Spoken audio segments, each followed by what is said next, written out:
महाराष्ट्राच्या संत परंपरेचा वारसा जपणाऱ्या पैठण नगरीत आज संत एकनाथ महाराजांच्या नाथषष्ठीचा उत्साह शिगेला पोहोचलेला आहे। आपण सध्या संत एकनाथ महाराजांच्या समाधी मंदिरामध्ये आहोत आणि या ठिकाणी तुम्ही पाहू शकतात की राज्यभरातून भक्तिभावाने दिंडीमध्ये सामील होऊन आलेल्या या वारकऱ्यांना दर्शन घेताना तुम्ही पाहू शकतात।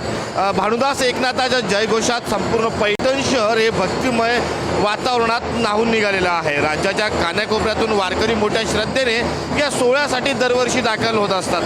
आज सुमारे 700 दिंड्यासह 5 लाखाहून अधिक वारकरी पैठणमध्ये पोहोचलेले आहेत। विस्तीर्ण वाळवंटात वारकऱ्यांचा विशाल मेळावा दरवर्षी रंगत असतो। टाळ मृदुंगाच्या गजरात आणि अभंगाच्या सुरात भक्तीची अखंड धारा वाहताना दिसत आहे। वारकरी दिंड्या पताका आणि भगव्या झेंड्यांनी संपूर्ण परिसर दुमदुमून गेला आहे। आजपासून नाथषष्ठी मुख्य धार्मिक कार्यक्रमांना प्रारंभ होत आहे। संत एकनाथ महाराजांच्या समाधी दर्शनासाठी भाविकांची ही मोठी गर्दी तुम्ही पाहत आहात। महाराष्ट्राची दक्षिण काशी म्हणून देखील या पैठण नगरीची ओळख आहे।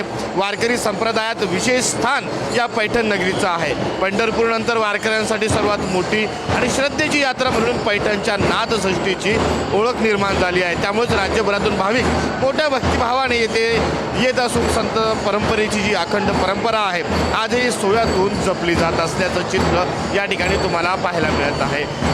आज दिवसभर अशाच पद्धतीने राज्यभरातील ज्या दिंड्या आहे या ठिकाणी दाखल होतील आणि हा सोहळा पुढील 2 दिवस अशाच पद्धतीने सुरू राहणार आहे। कॅमेरा पर्सन अमोल बागुलेसह मी सचिन जिरे, पैठण, छत्रपती संभाजीनगर।